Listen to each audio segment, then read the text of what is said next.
Juan Antonio Ortiz, responsable de la oficina de Zenit en Madrid. Primero de todo, dejarme que haga un pequeño bio profesional. Yo la verdad que mi relación con los datos viene de largo, de muy largo.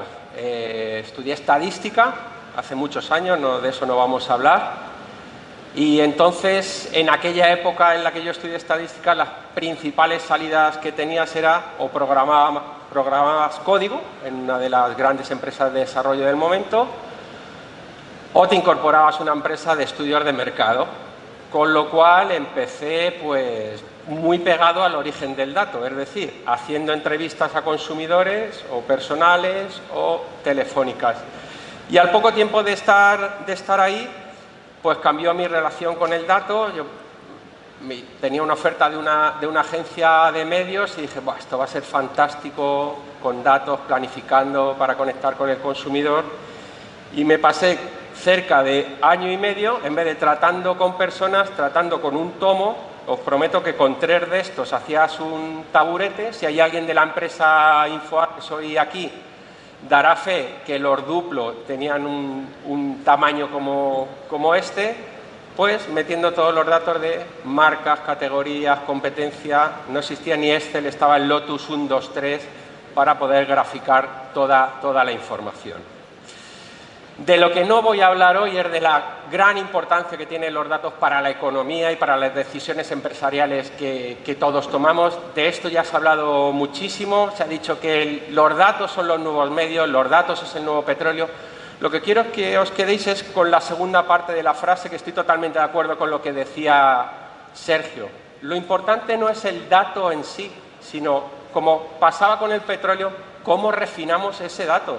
Del petróleo salen muchos productos con diferentes valores y esto lo tenemos que tener muy en mente. De lo que os voy a hablar yo es cómo humildemente desde Zenit utilizamos los datos para conectar con un consumidor hiperconectado. Un consumidor hiperconectado, a Rizad, por ejemplo, Rizad Tobacoal, al que estaba en la primera diapositiva, que es nuestro director mundial de estrategia, él dice que ahora los que trabajamos en marketing tenemos que hacer marketing para dioses, porque la tecnología y los datos le confieren características casi divinas a los consumidores. La verdad es que Rizad pues, es un gurú y él se lo pone ahí muy elevado. Yo rebajo un poco el tono y a mí sí que me gusta hablar desde 2 ángulos. O sea, os voy a dar nuestra aproximación a los datos desde 2 ángulos, desde 2 realidades que suceden. Una de ellas es la democracia de los datos y otra de ellas es la locura por los datos. Esta democracia de los datos, como decía, para mí no son dioses, pero sí lo que tenemos hoy en día son superconsumidores. Y me gusta poner un ejemplo muy cercano de alguien que está continuamente, no como la mayoría de nosotros que estamos en despachos, en nuestra mesa, analizando datos, viendo informes, sino alguien que está en contacto con el consumidor todos los días, que es un vendedor del concesionario Mercedes-Benz Retail aquí en la carretera Barcelona, que tiene que tratar con un superconsumidor de esto. ¿Por qué es un superconsumidor?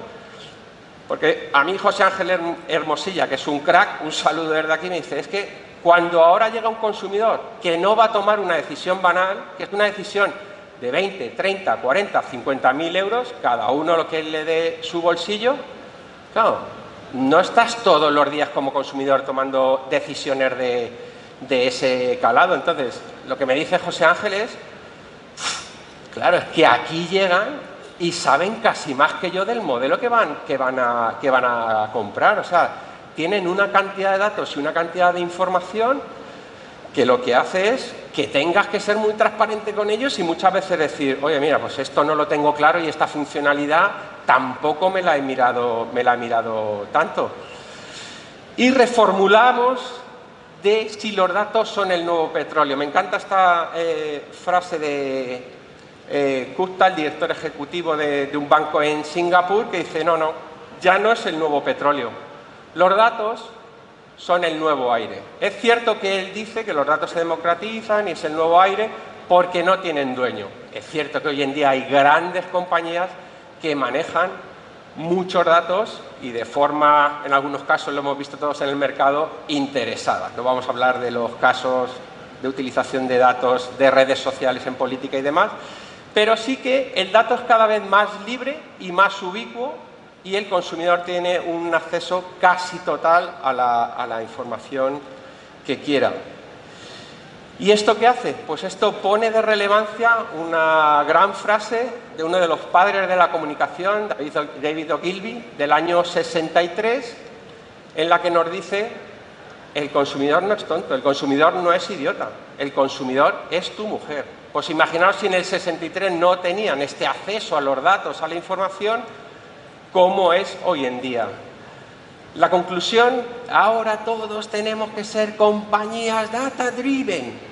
No, o sí, pero primero tenemos que ser consumer-driven y consumer-centric, porque todos esos datos los utilizaremos para trabajar en productos y servicios que se adapten a las necesidades de los consumidores. Es decir, la democracia de los datos lo que nos trae es que todavía tenemos que ser más consumer-centric de lo que éramos hasta ahora y poner el consumidor antes que los datos.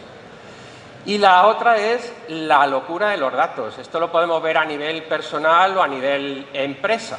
Si coges el móvil de cualquiera de los que estamos aquí hoy en día, madre mía, la cantidad de aplicaciones que tenemos cada uno en el móvil. Yo, por ejemplo, cuando tengo reuniones con un compañero al que adoro, que es Miguel Esteban, y me enseña la pantalla de su ordenador, o sea, lo que tiene ahí en el escritorio es como la biblioteca del Congreso de Estados Unidos. O sea, tiene ahí datos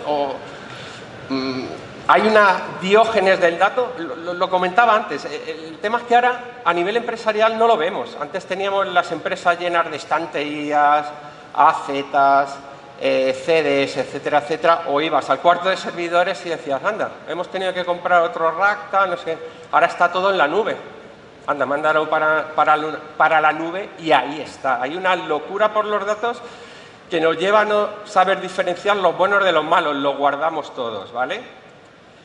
Y en este sentido, ¿cómo organizamos los datos? Esta es una diapositiva muy simplista, no le hagáis ni caso. ¿Cómo podríamos organizar los datos en una agencia de medios? Bueno, pues básicamente tenemos el First Party Data, datos de clientes, el Second Party, datos de partner y los datos de tercero. Bueno, mira, 3 tipos de datos. Y los utilizamos para tener conocimiento de la categoría del negocio, del consumidor, de la marca y de la competencia, de la comunicación y los medios. Es decir, 3 tipos de datos por 4 utilidades, joder, 12 categorías, tampoco es tan complicado. Pues sí es mucho más complicado porque no solo tenemos esta tipología de datos o necesitamos datos de estos segmentos para enfrentarnos a la conexión con el consumidor. Entonces, ¿cómo nos afrontamos el ordenar todos los datos que tenemos en todas las empresas? Para nosotros, no quiero decir que la nuestra sea la buena, lo que quiero decir que la que yo voy a contar la podemos hacer todos, y es darle a los datos sentido estratégico y filtrarlo por cuál es nuestro propósito como marca, nuestros objetivos. Si va a cumplir un objetivo o está alineado con el propósito que tenemos como marca dentro del dato, si no, ¿para qué vamos a estar ahí acumulándolo? Para que lo que nos pase es que los árboles no nos dejen ver al final el bosque. En nuestro caso, por ejemplo, nuestro propósito, ¿por qué vamos todos los días a trabajar? Aparte de para ganar dinero para nuestra empresa y para nosotros mismos. Bueno, pues nosotros tenemos ahí un propósito que es queremos hacer crecer el negocio de nuestros clientes o al menos contribuir en una parte. Nuestros clientes tienen un montón de partners, antes lo hablaba con Óscar, que será el siguiente ponente. Cada uno tenemos una parte que contribuir. ¿Qué hacemos para intentar conseguir eso? Pues conectar con las marcas, con los consumidores de una forma personalizada y obviamente intentar que sea a escala para que sea eficiente. ¿Y cómo lo hacemos? Es teniendo acceso a los mejores datos, a la mejor tecnología y al mejor equipo que tengamos a nuestra disposición.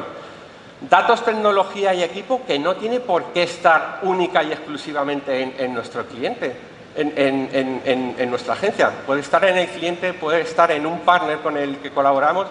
Tenemos que aprender a vivir en un mundo cada vez más colaborativo y donde estar solo o pretender hacer solo las cosas pues es muy, muy difícil. Para nosotros este es nuestro framework estratégico, lo pasamos, tiene sentido estratégico, no, sí, y nos faltaba solo una pieza. Ha pasado la pieza de encaja con nuestro modelo de negocio, encaja con nuestro propósito y la estrategia que queremos seguir, pero claro, nosotros trabajamos para conectar los consumidores de nuestros clientes. Lo que os muestro aquí es un journey simplificado de la relación que tiene un consumidor con una marca. Pues lo que hacemos con esos datos que veíamos ahí como muy organizados en filas y columnas, los ponemos todos a disposición de alimentar este journey de la relación entre las marcas y los consumidores. Y me encanta algo que decía Sergio de las marcas ya no se construyen solo con publicidad, estoy totalmente de acuerdo, y este journey no es lineal. Un consumidor puede entrar porque lo desconoce, da con una pieza de comunicación y a partir de ahí nos conoce, nos considera, bueno, compro, la experiencia ha sido buena, no ha sido buena. Puede entrar directamente desde la experiencia. Hay grandísimas marcas que se han creado desde la experiencia, Apple, Amazon, y podríamos estar aquí, Google también. Ellos lo que invirtieron, ¿en qué invirtieron? En experiencias, en servicios, en marketing, y hicieron el loop al revés y construyeron grandes marcas sin necesidad de comunicación o publicidad. ¿Que es necesaria? Sí, pero hay que valorar en qué fase del journey del consumidor entre consumidores y marcas es más necesaria. Y bueno, toda esta información nos sirve para generar insight de consumidor o para hacer mejores activaciones en conexiones con el consumidor o mejorar experiencia de cliente, usabilidad, engagement, etcétera, etcétera. El objetivo es siempre conocer y aprender del consumidor, en vez de toda la información de la que disponemos. En nuestro caso, que lo que queremos es conectar de una manera relevante con el consumidor, sería ordenarla en torno al consumidor para no tener un único dato, sino tener una identidad de ese consumidor a través de múltiples datos, que es lo que le llamamos conocer y aprender del consumidor y pasar de la cookie al ID. Me vais a dejar rescatar la frase del principio de Rizal cuando decía: lo importante no es el dato o el petróleo, sino cómo lo refinamos. Un dato que utilizamos en las agencias todos los días. Las búsquedas, en España fundamentalmente Google, en otros Google, Yahoo y otros buscadores, las búsquedas de Google. Y les damos una utilidad para la activación de campañas. Cuando nos enfrentamos a un reto de un cliente, un consumidor, ese journey, todos los datos no están disponibles en la misma secuencia o con la misma temporalidad y a lo mejor pues no tenemos datos todavía no ha llegado ese informe de awareness. Le podemos dar un poco, mirar el dato desde otro lado y las búsquedas son un proxy fantástico para ver cómo se va a comportar el awareness de una determinada comunicación o la intención de compra. De verdad que os invito a que hagáis pruebas con vuestras marcas, porque la correlación que encuentras entre búsquedas y brand experience en muchos casos es más alta que entre la awareness que has generado con una pieza de comunicación y ese brand experience. Y luego la obsesión que tenemos de tengo una campaña programática, qué datos, qué clúster, está perfecta. ¿Y para qué la quiero? Si me estás hablando como al de al lado, si no estamos utilizando, has personalizado dónde me vas a encontrar, pero me estás entregando la misma creatividad a mí, a mi mujer, a mi hijo, a todos los consumidores. Hacer esto es un salto cualitativo que pone mucho más en valor los datos, y aquí veis una serie de ratios de cómo mejorar esa experiencia y esa conexión. Y luego lo que veíamos en de la cookie al ID, de verdad la oportunidad está en las personas. O sea, vendemos productos y servicios para personas. Entonces lo que tenemos que empezar a medir es dejar de medir canales y medir personas. El ROI no lo tiene que tener la televisión o el digital o redes sociales o SEN, el ROI lo tienen las personas. Y aquí encontramos que es donde está la oportunidad, porque hay una enorme dispersión. Si tú comparas el ROI entre canales, hay dispersión, pero muy poca, pero entre diferentes clústeres, diferentes consumidores, llegas a encontrar dispersiones del 300%. Yo quiero quedarme con esos consumidores del 300% y no los que están en el 10 o en el 15%. Y bueno, simplemente el que quiera tener algún case study que le interese, se ponga en contacto con nuestro departamento de comunicación, y muchísimas gracias.